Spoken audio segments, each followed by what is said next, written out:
NATO కూటమి మరోసారి తెరపైకొచ్చింది. ఇరాన్పై చేస్తున్న యుద్ధానికి మద్దతివ్వవలసిందిగా నాటో కూటమిని అమెరికా అధ్యక్షుడు డొనాల్డ్ ట్రంప్ ఇటీవల కోరిన సంగతి తెలిసిందే. కోరడం అనడం కంటే నాటో కూటమిని ట్రంప్ ఆదేశించారని అనడం సమంజసంగా ఉంటుంది. అయితే అమెరికా అధ్యక్షుడు ట్రంప్ ఆదేశాల్ని నాటో కూటమి పక్కకు పెట్టింది. అమెరికాకు మద్దతిచ్చే ప్రసక్తే లేదని తేల్చి చెప్పింది.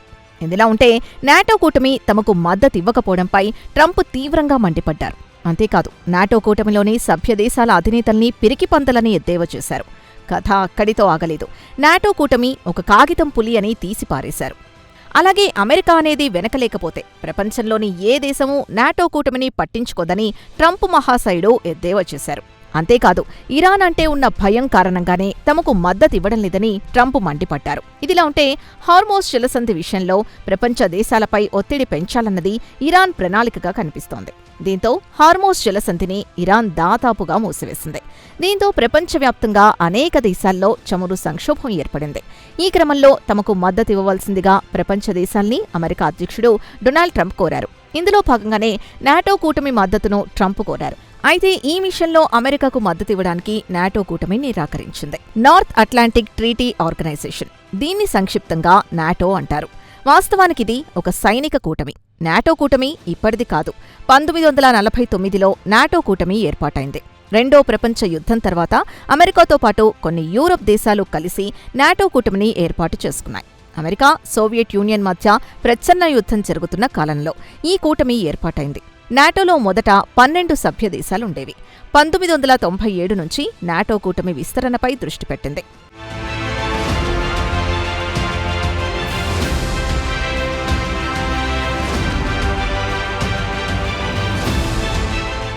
నాటో సైనిక కూటమిలోని సభ్యదేశాలకు కొన్ని నిబంధనలుంటాయి. అవసరమైనప్పుడు నాటోలోని సభ్యదేశాలన్నీ ఒకరికొకరు సహాయం చేసుకోవాలి. కూటమి ఏర్పాటులో ఉన్న మౌలిక సూత్రం ఇదే. అయితే సోవియట్ యూనియన్ని విచ్ఛిన్నం చేయడమే నాటో కూటమి ఏర్పాటు వెనుకున్న హిడెన్ ఎజెండా అని అప్పట్లో అనేక సోషలిస్టు దేశాలు ఆరోపించాయి. ఈ ఆరోపణల సంగతి ఎలాగున్నా ఆ తర్వాత ప్రపంచవ్యాప్తంగా అనేక పెనుమార్పులు సంభవించాయి. సోవియట్ యూనియన్ కాలగర్భంలో కలిసిపోయింది. ఆ తర్వాత ప్రపంచం ఒకే ధ్రువంగా మారిపోయింది. ప్రపంచంలోనే అమెరికా సూపర్ పవర్గా ఎదిగింది.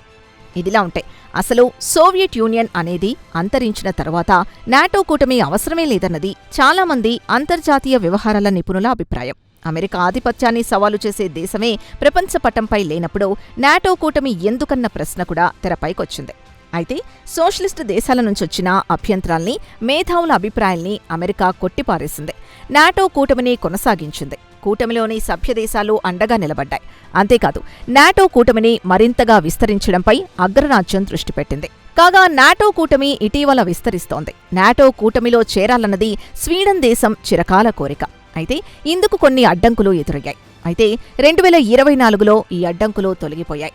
స్వీడన్ చేరికకు సంబంధించిన ప్రతిపాదనకు హంగరీ పార్లమెంట్ 186.6 ఓట్లతో ఆమోదం తెలిపింది. దీంతో నాటో కూటమి సభ్యదేశాల సంఖ్య 32కు చేరింది.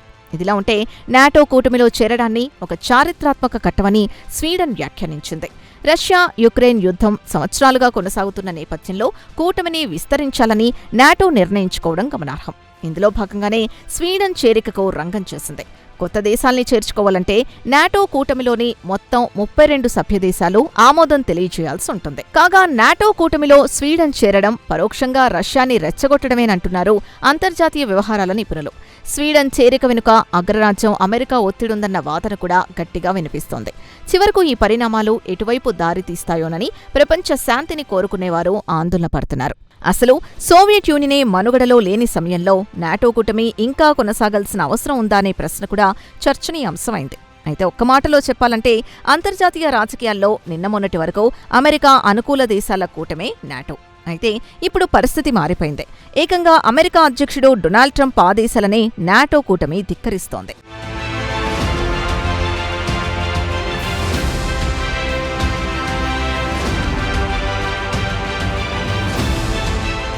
అంతేకాదు, రష్యా యుక్రెయిన్ యుద్ధానికి పరోక్షంగా నాటో కూటమే కారణమంటారు అంతర్జాతీయ వ్యవహారాల నిపుణులు. 1991లో సోవియట్ యూనియన్ కాలగర్భంలో కలిసిపోయిన తర్వాత యుక్రెయిన్ ఒక స్వతంత్ర రాజ్యంగా కొనసాగుతోంది. అయితే భద్రతాపరంగా రష్యాకు యుక్రెయిన్ రిపబ్లిక్ కీలక ప్రాంతం. అమెరికా ఆధిపత్యంలో ఉన్న నాటో కూటమిలో యుక్రెయిన్ చేరుతుంది అన్న ప్రచారం కొంతకాలంగా నడిచింది. నాటో సైనిక కూటమిలో చేరాల్సిందిగా యుక్రెయిన్పై అమెరికా ఒత్తిడి తెస్తున్నట్లు రష్యాకు స్పష్టమైన సమాచారం అందిందంటారు అంతర్జాతీయ వ్యవహారాల నిపుణులు.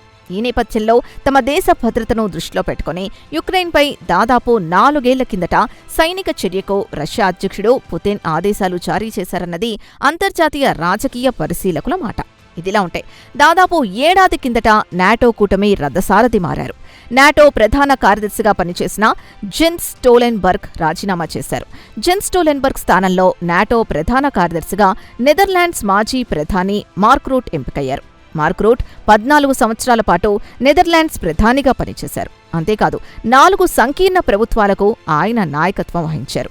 ఈ అనుభవం 32 దేశాల నాటో సైనిక కూటమికి నాయకత్వం వహించడానికి ఎంతగానో ఉపయోగపడుతుందని సభ్యదేశాలు భావిస్తున్నాయి. ఇదిలా ఉంటే నాటో కూటమి ఏర్పడి 75 సంవత్సరాలైన సందర్భంగా 2024 ఏప్రిల్ నెలలో ఘనంగా ఉత్సవాలు జరిగాయి. బెల్జియంలోని బ్రస్సెల్లో నాటో ప్రధాన కార్యాలయంలో ఈ ఉత్సవాలు జరిగాయి. ఉత్సవాల్లో పాల్గొన్న అప్పటి అమెరికా విదేశాంగ మంత్రి యాంటోనీ బ్లింకెన్ ఈ సందర్భంగా నాటో దళాల్ని అభినందనలతో ముంచెత్తారు. ఏదేమైనా నాటో కూటమి ఒక మంచి నిర్ణయం తీసుకుందనేది అంతర్జాతీయ వ్యవహారాల నిపుణుల అభిప్రాయం.